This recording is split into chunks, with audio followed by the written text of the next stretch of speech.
Trilhas da Democracia de hoje recebe o ex-ministro da Ciência, Tecnologia e Inovação do governo Dilma, ex-reitor da Universidade Federal de Minas Gerais e professor emérito da UFMG, Clélio Campolina. Em questão, a discussão sobre os obstáculos de natureza conjuntural e de natureza estrutural ao desenvolvimento da ciência e tecnologia no Brasil. Professor Campolina, seja muito bem-vindo ao Trilhas da Democracia. É um prazer recebê-lo nesse espaço de discussão sobre a democracia e os direitos humanos. Seja muito bem-vindo, professor. Muito obrigado, Mauro. Boa tarde. Inicialmente, eu gostaria de parabenizá-lo por esse belo programa. Já assisti algumas das suas entrevistas. Eu acho que isso é uma decisão extremamente importante para contribuir para o debate democrático no Brasil, de maneira que muito obrigado e parabéns por essa iniciativa e por esse trabalho. Professor, o senhor foi ministro da Ciência e Tecnologia da Inovação no ano de 2014, e a primeira pergunta, o primeiro convite se relaciona à necessidade de fazer um balanço das ações do Ministério da Ciência, Tecnologia e Inovação e, de uma forma geral, ao desenvolvimento da ciência e tecnologia no Brasil nos anos do governo Lula, nos anos do governo Dilma, e, depois disso, esse declínio que chegou até esse instante de profunda crise da ciência e tecnologia no Brasil durante o governo Bolsonaro. Por favor, professor. Eu entendo que educação, ciência e tecnologia são cada vez mais os temas centrais para se pensar o desenvolvimento econômico e social e um padrão democrático mais inclusivo numa sociedade como a brasileira. Nós estamos diante de uma corrida científica e tecnológica mundial sem precedente. E, diante dessa corrida, há dois grandes polos. O polo capitalista mais desenvolvido, que era do Ocidente, que era Estados Unidos, que são os Estados Unidos e a Europa, e em contraste hoje com o grande avanço científico e tecnológico da Ásia, liderado pela China, pela sua escala, mas seguido pela Coreia, pelo Japão, Singapura, Taiwan e, mais recentemente, pela Índia. Diante desse contraste, o Brasil, nas últimas décadas, também fez investimentos significativos no desenvolvimento da educação, da ciência e tecnologia. Eu sempre faço questão de ressaltar que educação, ciência e tecnologia têm que andar de forma conjunta, principalmente num país como o Brasil, que o esforço tecnológico, o esforço científico, cada vez mais é desenvolvido dentro das universidades, dentro das instituições de pesquisa, a maioria delas de natureza pública.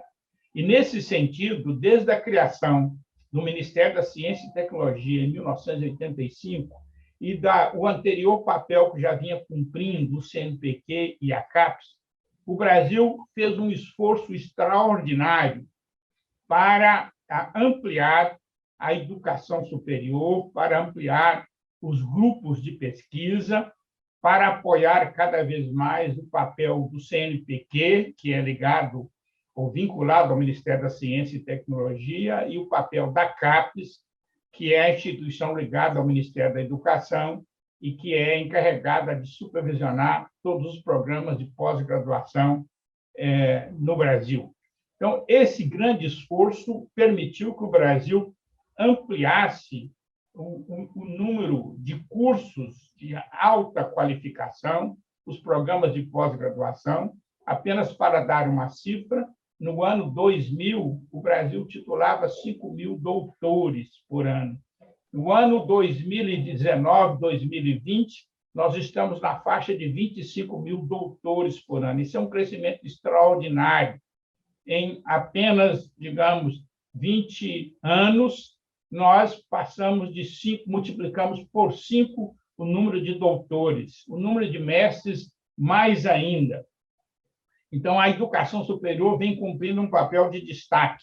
O Brasil passou da 17ª posição no ranking mundial de produção científica para a 14ª nesses 20 anos, o que não é pouco diante da competição internacional que vem sendo feita pela Europa, pelos Estados Unidos e, mais recentemente, pelos países asiáticos. Então, o Brasil estava realmente se preparando para ser uma sociedade cada vez mais sustentada pelo avanço da educação, da ciência e da tecnologia. Infelizmente, nos últimos anos, tá certo? O apoio, a falta de apoio simultâneo, tanto do Ministério da Ciência e Tecnologia como ao Ministério da Educação, poderão estar comprometendo esse avanço brasileiro e comprometendo o futuro da sociedade brasileira, não só do ponto de vista econômico, mas do ponto de vista social e do ponto de vista democrático. De maneira que, apenas para ter um indicador, enquanto países hoje como a Coreia investe em torno de 4,5% do seu PIB em ciência e tecnologia, a China está aproximando de 2%, a Alemanha também, o Japão e a Alemanha em torno de mais de 3%. O Brasil está regredindo, nós chegamos a 1,17%, que eram as últimas estimativas, e eu temo que nós estejamos, nesse momento, a menos de 1% do PIB. Ou seja, nós estamos investindo proporcionalmente 1/3 ou 1/4 de que estão investindo os países que estão fazendo o maior esforço de ciência e tecnologia no mundo. Então, isso é preocupante, é comprometedor, porque nós podemos estar perdendo uma oportunidade no momento em que o mundo passa por uma transformação tecnológica, científica significativa. Nós estamos assistindo a chamada sexta grande onda tecnológica da expansão do capitalismo mundial. A primeira onda é a indústria têxtil, a segunda onda é a metalurgia, a terceira onda é a eletricidade, a química, a quarta onda é a generalização do consumo em massa, do automóvel, a quinta é as tecnologias da informação e comunicações, e hoje o que o mundo está fazendo são avanços em várias fronteiras, na área dos novos materiais, da biotecnologia, tudo isso também casado com o contínuo avanço da tecnologia da informação e das comunicações, enfrentando todo o desafio ambiental, o desafio energético, e, portanto, os países estão procurando alternativas. E o Brasil está na contramão desse esforço internacional que está sendo feito. Por enquanto, os estoques de conhecimento ainda estão relativamente preservados, porque a comunidade científica trabalha por amor à causa, mas isso depende de recursos. Se você não tiver como manter os laboratórios, como manter os grupos de pesquisa, como fazer a interface da produção científica com a atividade econômica, com a atividade industrial, com todo o esforço para a área de preservação ambiental, de sustentabilidade, todo o esforço na fronteira energética que o mundo está ensaiando, e mais ainda, no momento em que chega uma nova onda, que é chamada essa sexta onda, com a inteligência artificial, com a robotização generalizada, com a automação, com impacto em todos os aspectos da vida econômica, social e política, o Brasil estava relativamente avançando em termos relativos no contexto mundial. Nós podemos estar comprometendo isso no momento em que a velocidade das transformações é crescente. Professor Campolino, fazendo um jogo de palavras com um conterrâneo seu, o ex-presidente Juscelino Kubitschek, que tinha um projeto de desenvolver 50 anos em 5 anos, né? Nós estaríamos vivendo o contrário, a destruição de um esforço de 50 anos que remete à própria ditadura de 64, quando o sistema de pós-graduação no Brasil teve um grande impulso. Nós estaríamos correndo o risco de destruição desse esforço de 50 anos em 5 anos, quer dizer, num governo de 4 anos. eu acho que o melhor indicador desse esforço de destruição é o processo de desindustrialização pelo qual o país está passando. O Brasil chegou, meados dos anos 80, a participação da indústria, da manufatura na renda nacional, no PIB, chegou a 25%. Hoje, as últimas estimativas estão em 10 ou 11. E, portanto, quando você pega países como a Alemanha, como o Japão, como a Coreia, como a China, que ainda tem mais de 30% da sua renda nacional na indústria, o Brasil está caindo para 10%. Então, esse é o indicador central. A economia cada vez mais se diversifica, ampliam-se as atividades de serviço, as atividades não produtoras de bem, mas elas dependem, o que promove o progresso técnico, do ponto de vista primordial, as inovações, é o setor industrial. O setor industrial produz as inovações para ele mesmo e para os demais setores. Não é possível um setor de serviços moderno sem a base industrial que está por trás dele. Tomamos o exemplo da área de saúde. Como é que você avança na produção de medicamentos, de vacinas, de outros bens, dos equipamentos que são usados na área de saúde, que estão todos eles produção que vem da área industrial. E, portanto, sem indústria não tem como promover o desenvolvimento econômico, porque a indústria é o carro-chefe para promover o desenvolvimento dela mesma, para que tenha uma agricultura moderna. A agricultura hoje cada vez mais é industrializada, para que você tenha um setor serviços cada vez mais avançado. Tudo isso depende da indústria. A própria computação ela tem que ter o hard por trás, senão ela não pode avançar. E, portanto, eu acho que o indicador central da crise brasileira é exatamente esse processo de desindustrialização que nós estamos assistindo. Ele é grave. Professor, é claro que a questão orçamentária é um fator determinante, um fator central para o desenvolvimento científico e tecnológico. Mas que outros fatores influenciam, seja positivamente, seja negativamente, o esforço de uma nação de ter uma ciência e tecnologia em constante desenvolvimento? Bom, o sistema econômico, o sistema político, o sistema social, ele age, de certa forma, conjunta.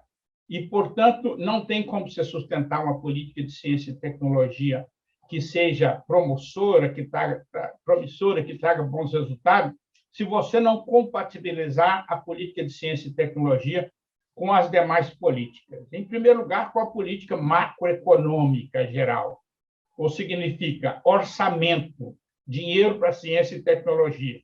Enquanto o exemplo que eu dei, a Coreia, o Japão, a Alemanha, os Estados Unidos, a China estão gastando hoje entre 3% e 4,5% do seu PIB em investimento em ciência e tecnologia. O Brasil, que estava a 1,17%, está regredindo, eu acredito, para menos de 1%. Esse é o primeiro indicador.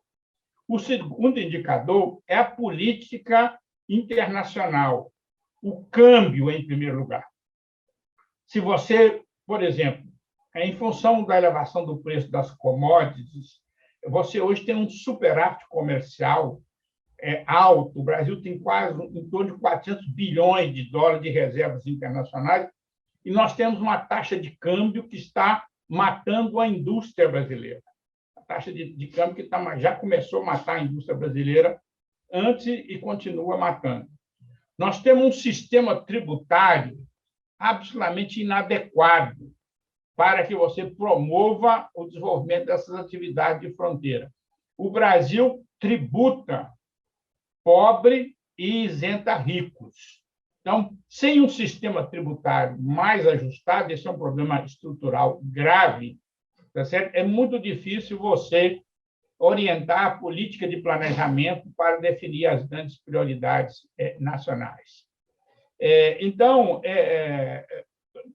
em terceiro lugar, o Brasil precisa criar as condições para que o capital estrangeiro que venha para cá, não se trata de afugentar o capital estrangeiro, se trata de colocar condicionantes para que ele internalize o esforço de pesquisa dentro do país.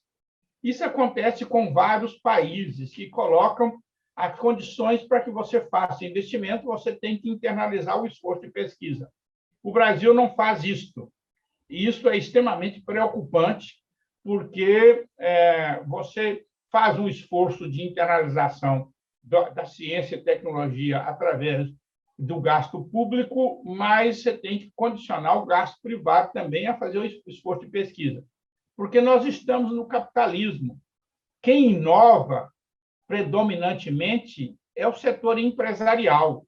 Então, ele tem que ser condicionado a fazer investimento em pesquisa dentro do país.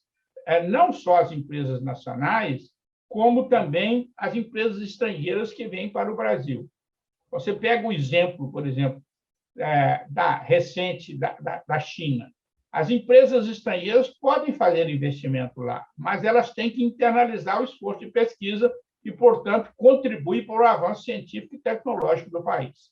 Então, isso são alguns dos indicadores que o Brasil precisaria para compatibilizar a política macroeconômica, a política de comércio exterior com a política cambial, a política tributária, para definir quais, digamos, as prioridades em termos de fazer uma articulação entre o esforço científico e a aplicação dessa ciência em termos produtivos e econômicos e sociais. Então, esse que seria o casamento que quando nós observamos o que está acontecendo pelo mundo, é exatamente esse esforço de articular a ciência e a tecnologia com o desenvolvimento econômico, com o desenvolvimento social, com uma certa estabilidade democrática, que o Brasil não está conseguindo fazer. E nós temos algumas particularidades brasileiras que são, digamos, vantagens que o Brasil está perdendo. O empresariado nacional alguma vez demonstrou interesse em investir no desenvolvimento de pesquisas? Não foi sempre, como o senhor próprio disse na primeira resposta, na primeira pergunta, a ciência e tecnologia no Brasil não depende diretamente das universidades públicas, dos institutos de pesquisa também públicos? Depende. Se a gente faz a comparação internacional, esses países, a China não, porque é um governo em que 50% da economia ainda é estatizada, tem uma academia de ciências que tem status de ministério, de maneira que o investimento público é uma orientação também política. Mas nos outros países capitalistas desenvolvidos do mundo, quem faz o grande esforço de pesquisa e desenvolvimento é o setor privado. Se você pega um caso de Coreia, de Alemanha, de Japão ou dos Estados Unidos, digamos, em torno de 70% do gasto em pesquisa e desenvolvimento é feito pelo setor privado. O Brasil é o inverso. 70% do gasto é público e apenas, digamos, 30% do gasto é privado. E, mesmo assim, se você pegar, depois de desagregar o gasto privado, uma parte dela são de empresas estatais ou de órgãos estatais, tipo uma Petrobras, uma Embrapa, uma própria Embraer, que agora é uma empresa privada, mas nasceu como uma empresa estatal. E, portanto, o grande esforço de pesquisa e desenvolvimento foi feito com recursos públicos, não com recursos privados.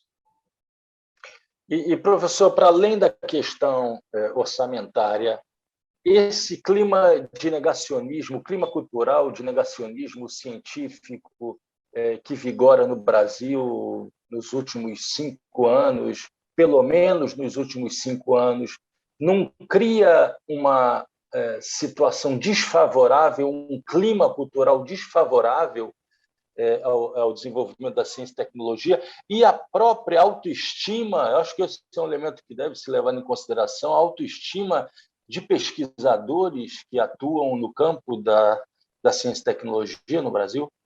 perfeitamente. Há um clima de desestímulo generalizado. Eu, quando estava no Ministério, nós preparamos, nesse avanço que vinha sendo feito nas políticas públicas, um esforço de ampliar a articulação entre o esforço de pesquisa governamental, o sistema acadêmico universitário e as empresas privadas. O programa que nós chamamos Plataforma de Conhecimento. Como trazer para trabalhar junto, tá certo? O esforço de pesquisa público, não só das instituições de pesquisa direta, as universidades, instituições de pesquisa, como os órgãos de fomento, o sistema empresarial brasileiro e as políticas de financiamento geral, tá certo? As grandes instituições de financiamento, o BNDES, uma FINEP, cada estado tem as suas instituições, para criar um clima de colaboração do esforço de pesquisa entre o governo, enquanto instituição política, o sistema de pesquisa, enquanto o braço da inteligência permanente, e o sistema empresarial, o sistema produtivo. Agora, isso aí depende de uma certa estabilidade. Você tem que... Os planos de ciência e tecnologia não dão resultado de imediato. Alguns dão de uma maneira mais rápida, outros são um pouco mais demorados. De maneira que, quando você faz um grande esforço que está quase criando os resultados, você desestrutura. Por exemplo, o CNPq criou, há aproximadamente uns 6 ou 7 anos, 10 anos talvez, os grandes grupos que tinham capacidade de alavancar os INCTs, os Institutos Nacionais de Ciência e Tecnologia, que deles saíram várias iniciativas de transferência de tecnologia do mundo acadêmico, universitário, de pesquisa, para as empresas privadas. Isso o mundo inteiro faz isso, o Brasil estava nessa campanha. Agora, isso aí exige uma certa estabilidade das instituições, uma certa permanência e um certo estímulo, porque os pesquisadores continuam trabalhando, porque é uma questão de quase que de orgulho pessoal. Nenhum pesquisador abandona a causa diante das adversidades, mas há momentos que independe do pesquisador, ele depende de recursos, ele depende de condições, ele depende até de um ambiente de estímulo. Quando você entra no negacionismo, você nega a ciência, você nega o avanço que está sendo feito, tá certo? Como ficam aqueles pesquisadores que passam... Quem visita os centros de pesquisa sabe que pesquisador não tem horário.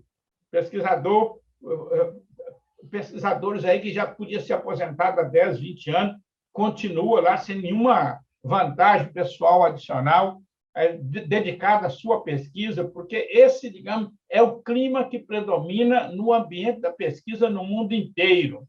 As pessoas fazem isso com uma certa vocação. À medida que você nega, que você diz que isso não é importante, cai nesse discurso negacionista. Ciência não é importante, tecnologia não é importante. Então, vai criando um clima de desestímulo, vai contaminando a sociedade. Professor, entrando numa outra esfera da discussão sobre os obstáculos ao desenvolvimento científico e tecnológico, eu gostaria que o senhor tratasse agora do abismo que existe entre, de um lado, o ensino fundamental, o ensino médio, com todos os seus problemas crônicos que existem no Brasil, e, por outro lado, a situação das universidades públicas federais, dos sistemas de pós-graduação, dos cursos de mestrado e doutorado. Não há o risco de um curto-circuito nessa estrutura, caso seja pensada, e vem sendo pensada de uma maneira separada, de um lado, políticas para o ensino fundamental, para o ensino médio, e, de outro lado, para as universidades e para o conjunto do sistema de pós-graduação? Eu fico muito à vontade para dizer isso, que eu fui um professor titular nos últimos 20 anos, sou um professor emérito da universidade, continuo dedicado à universidade, continuo dando aula na pós-graduação, orientando alunos, sem nenhuma remuneração adicional. mas eu sempre advoguei que você não constrói a casa a partir do segundo andar. Se ela não tiver o primeiro andar, ela se destrói, ela não se sustenta, que é o problema da educação básica no Brasil. E o problema da educação básica no Brasil é uma questão que a raiz do atraso, eu costumo dizer que a elite brasileira não se interessa por uma educação básica de qualidade generalizada.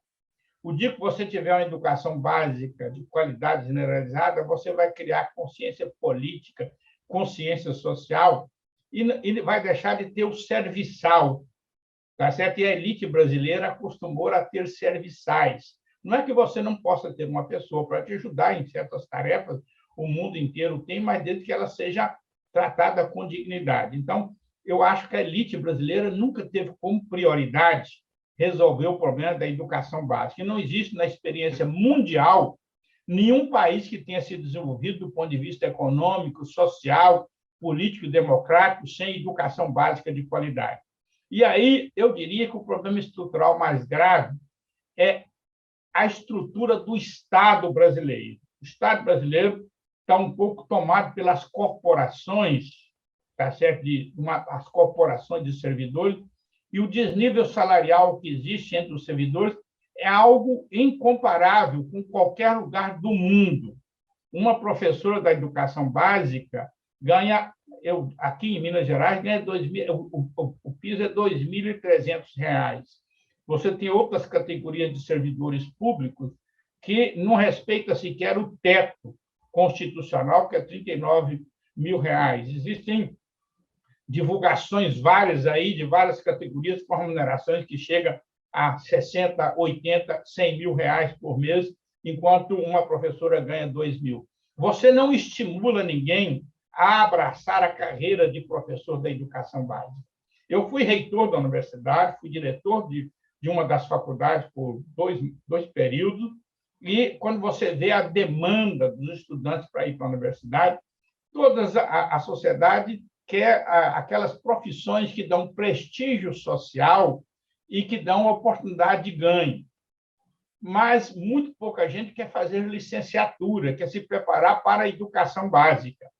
Se você pega países como a Finlândia, um professor da educação básica ganha praticamente o mesmo que ganha um professor da educação superior. Isso é fundamental. E, segundo, não só a remuneração ao professor, melhorar a qualificação dos professores, atrair gente qualificada para a carreira de professor da educação básica, que é uma carreira nobre, mas também criar as condições de convencer ou de estímulo à sociedade para que ela entenda que a educação é algo fundamental para a construção do futuro da nação, a educação básica. Agora, obviamente, isso aí articulado também com a manutenção da educação superior, porque ela é que vai permitir o avanço científico, tecnológico, a modernização das bases produtivas para a melhoria das condições econômicas, que também são fundamentais para a melhoria das condições sociais. Então, eu diria que esse, digamos, é um dos problemas estruturais mais graves que o país possui. A baixa qualidade da educação básica e o desestímulo para ingressar na carreira e a não valorização da educação básica do ponto de vista social e político, o reconhecimento, a valorização do professor. Então, hoje, muitas pessoas que trabalham na educação básica têm até vergonha de declarar a sua atividade porque ela não tem prestígio social, tá certo? Não tem prestígio social, não tem sequer um reconhecimento de remuneração. Hoje, um servidor doméstico, dependendo da qualificação dele, ganha muito mais, sem nenhum desmérito, de que um professor da educação básica. Então, esse é um problema estrutural grave que o país precisa enfrentar, entre outros problemas estruturais que o país precisa enfrentar também.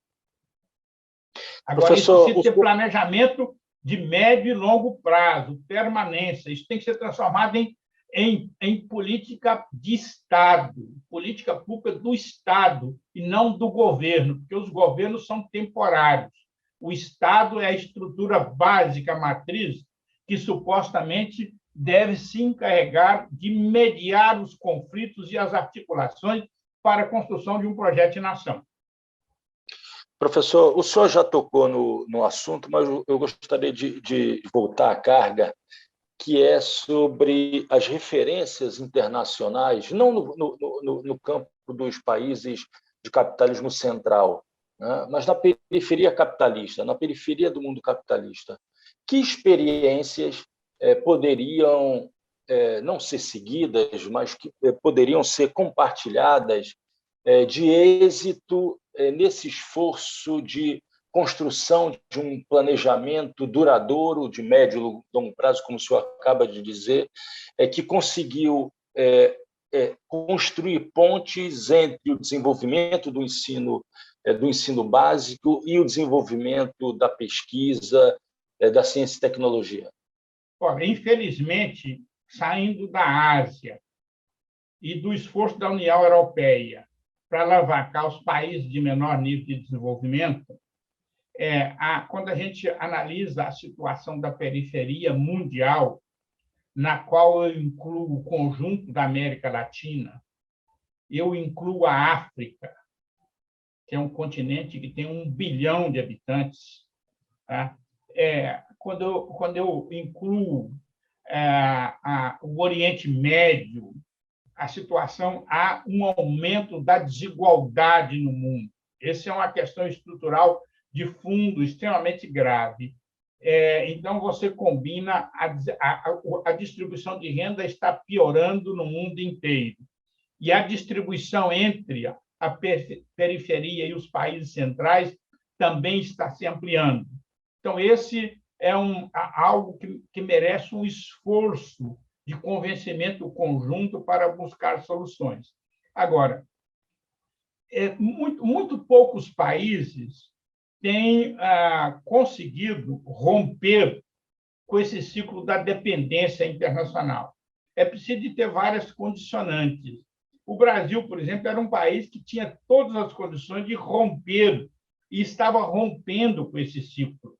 O avanço que o Brasil teve, inclusive de reconhecimento internacional, principalmente durante, não só do governo Lula, já vinha algum reconhecimento anterior, o próprio governo do Fernando Henrique tinha um certo reconhecimento internacional.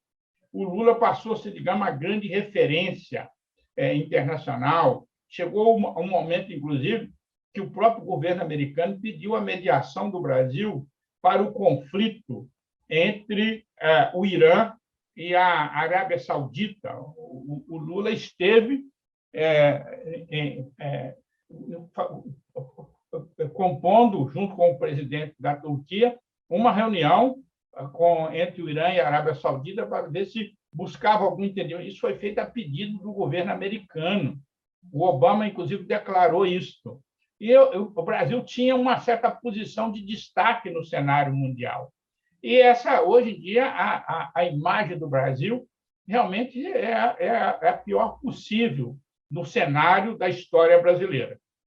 Eu diria que, mesmo durante o golpe militar, em que você tinha mais de um governo militar, um governo truculento, era no momento em que havia uma certa presença de governos ditatoriais no mundo.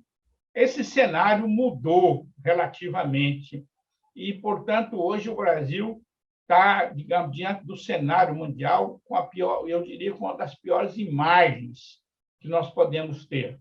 Então, isso é grave, que você não reconhecer que nós estamos cada vez mais inseridos no contexto global e que o Brasil tem que tomar posições que permitam combinar o seu desenvolvimento com um melhor posicionamento também na ordem global. Principalmente um país com a dimensão do Brasil, com a dimensão territorial, com a dimensão econômica, com a dimensão populacional, com a abundância de recursos naturais que nós temos, com algumas coisas que poderiam se transformar em fronteira.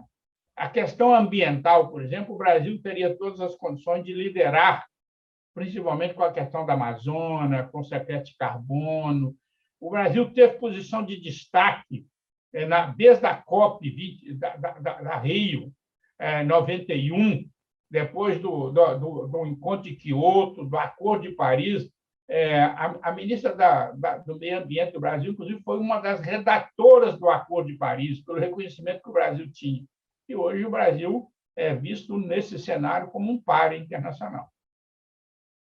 Professor Campolina, entre os dias 10 e 12 de novembro, o senhor participará do 4º Simpósio Internacional de Geografia do Conhecimento e da Inovação, cujo tema será Aceleração Digital, Neoliberalismo e Desequilíbrio Global, Tendências na Geografia da Inovação pós-pandemia.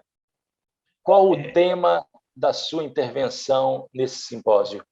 Bom, eu vou participar de uma mesa junto com o professor Mark Storper, que é uma referência mundial em termos de geografia, de geopolítica, que é o campo central da geografia política, e do papel da ciência e tecnologia no desenvolvimento. O nosso tema central é exatamente discutir o papel de educação, ciência e tecnologia para o desenvolvimento econômico, social, político, para a sustentabilidade ambiental. Então, tudo isso, digamos, acho que compõe uma agenda para pensar o desenvolvimento do país, e a geografia tem sido um campo, uma das áreas de conhecimento que mais tem proporcionado o debate do papel da ciência na geografia econômica, no desenvolvimento regional. Um país com a dimensão do Brasil, com o nível de desigualdades regionais e sociais que nós temos, pensar o papel da ciência e tecnologia para isso é central. Inclusive para um problema estrutural adicional que nós temos, que é a mega concentração urbana. A concentração urbana no Brasil, feita nas últimas décadas, criou uma segmentação que ela é, ao mesmo tempo, territorial e social. E só a ciência vai nos ajudar a encontrar caminhos de adequação, tá certo, para um desafio dessa natureza. De maneira que eu diria que esse simpósio da geografia política para pensar o papel da ciência e tecnologia no desenvolvimento é central. Isso está hoje na agenda mundial, o papel da ciência e tecnologia no desenvolvimento dos países, no desenvolvimento das regiões. Inclusive, hoje, a China está tentando reduzir as desigualdades territoriais daquele país, que o oeste é relativamente muito mais atrasado, e o carro-chefe dessas políticas é a política de ciência e tecnologia.